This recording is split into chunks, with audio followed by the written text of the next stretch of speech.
भारत में सरकारी नौकरी शब्द सुनते ही एक अलग ही तस्वीर सामने आती है ना? ये सिर्फ एक करियर नहीं है, बल्कि एक सपना है। स्टेबिलिटी, सम्मान और सुरक्षा का एक पूरा पैकेज। पर क्या कभी सोचा है कि इस सपने के तार हमारी मेहनत के साथ-साथ शायद सितारों से भी जुड़े हों? तो आज हम वैदिक ज्योतिष के नजरिए से इसी दिलचस्प विषय को समझने की कोशिश करेंगे।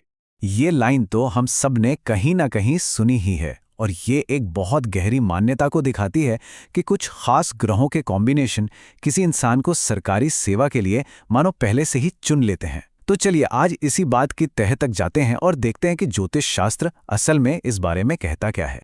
तो आज हम क्या क्या देखने वाले हैं। सबसे पहले हम समझेंगे कि सरकारी नौकरी का ये सपना इतना बड़ा क्यों है।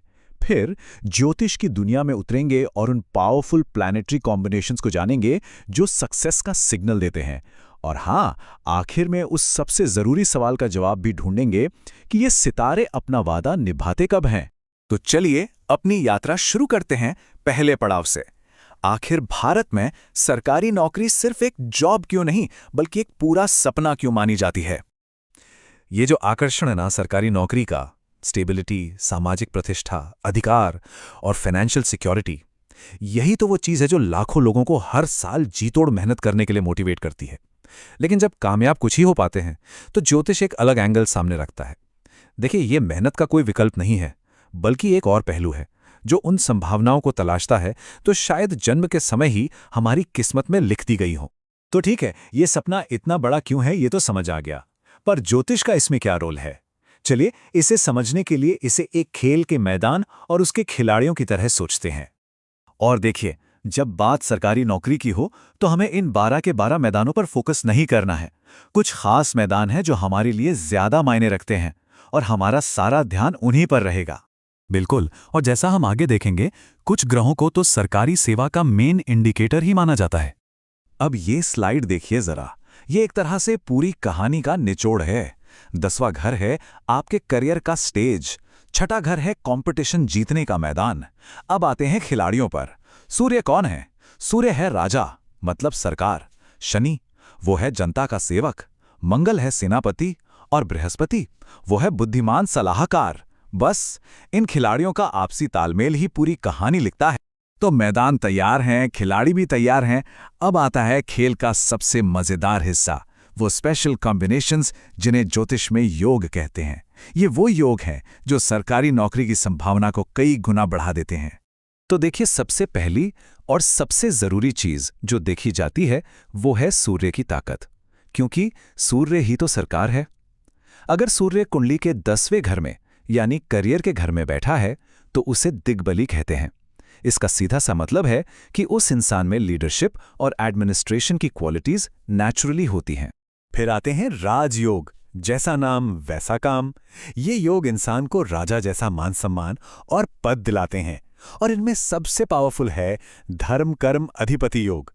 सोचिए जरा, जब किस्मत यानी 9वां घर और कर्म यानी 10वां घर, इन दोनों का हाथ मिल जाए तो फिर सफलता को कौन रोक सकता है?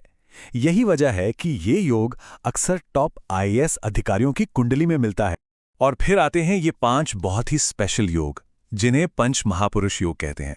ये तब बनते हैं जब मंगल, बुध, बृहस्पति या शनि जैसे ग्रह बहुत पावरफुल होकर केंद्र में बैठ जाएं। और ये स्लाइड बहुत अच्छे से दिखाती है कि हर योग कैसे खास हाई लेवल सरकारी पद से जुड़ा है।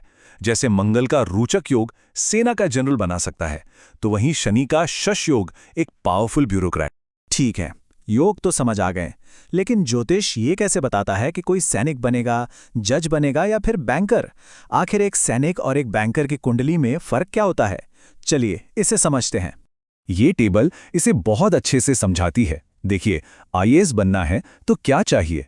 सूर्य का अधिकार और मंगल की हिम्मत। पुलिस या डिफेंस में जाना है तो मंगल का दबदबा सबसे जरूरी है। न्याय के लिए शनि का अनुशासन और बृहस्पति का ज्ञान चाहिए। और बैंकिंग, उसके लिए बुध की कैलकुलेशन वाली पावर चाहिए। सब कुछ कितना लॉजिकल है ना? तो अब तक हमने सिर्फ क्या की बात की है, यानी क्या योग हैं, लेकिन सबसे बड़ा सवाल है कब? ये सारे ज्योतिषीय वादे हकीकत में कब बदलेंगे? ये सवाल बहुत जरूरी है। कुंडली में बड़े बड़े योग हों, लेकिन अगर वो सही समय पर एक्टिवेट ही ना हो तो क्या फायदा? तो चलिए अब समझते हैं कि ज्योतिष में ये टाइमिंग कैसे देखी जाती है। ज्योतिष में टाइमिंग का खेल 3 स्टेप्स में चलता है। पहला है दशा। इसे ऐसे समझिए कि आपकी कुंडली के किसी पावरफुल प्लैनेट का टाइम पीरियड शुरू हो गया है, वो एक्टिव हो गया है। दूसरा है गोचर, यानी आसमान में इस वक्त ग्रह कहाँ चल रहे हैं। जब शनि और बृहस्पति जैसे बड़े ग्रह घूमते हुए आपकी कुंडली के सही हिस्सों को कह सकते हैं एक्टिवेट कर देते हैं, तब जाके तीसरा स्टेप पूरा होता है, यानी वो घटना होती है जिसका इंतजार था। और हाँ, कंफर्म करने के लिए एक और चीज देखी जाती है, D9 चार्ट, जिसे नवांश भी कहते हैं। देखिए, ये पेड़ और फल वाली बात कितनी कमाल की है। आपकी मेन कुंडली, जिसे D1 चार्ट कहते हैं, वो पेड़ है, लेकिन नवांश यानी D9 चार्ट उसका फल है। D1 में योग दिख रहा है, बहुत बढ़िया, पर उस पर फल लगेगा या नहीं ये नवांश बताएगा। असली ताकत वहीं से पता चलती है। और अब हम आ गए हैं अपने आखिरी पड़ाव पर, जहां हम बात करेंगे उपायों की और उस एक बड़े सवाल की जो ये सारी चर्चा अपने पीछे छोड़ जाती है। तो ज्योतिष सिर्फ प्रॉब्लम नहीं बताता, कुछ रास्ते भी सुझाता है, जिन्हें उपाय कहते हैं। अब इनका मकसद ग्रहों को बदलना नहीं है, बल्कि उनकी एनर्जी के साथ सिंक में आना है। जैसे सूर्य जो सरकार का प्रतीक है, उसे मजबूत करने के लिए अधिकार और सम्मान का भाव अपनाना, या शनि जो सेवा का प्रतीक है, उसके लिए अनुशासन और सेवा भाव रखना। एक तरह से ये अपनी ही क्षमताओं को जगाने का तरीका है। और आखिर में हम इसी एक गहरे सवाल पर आकर रुकते हैं कि किस्मत कहाँ खत्म होती है और मेहनत कहाँ से शुरू। ज्योतिष शास्त्र के हिसाब से देखें तो ये कोई 2 अलग अलग चीजें नहीं हैं। कुंडली एक रोड मैप की तरह है जो रास्ते की संभावनाएं दिखाती है, लेकिन उस रास्ते पर चलना, वो यात्रा पूरी करना, वो तो हमारे कर्म और हमारी मेहनत से ही होता है।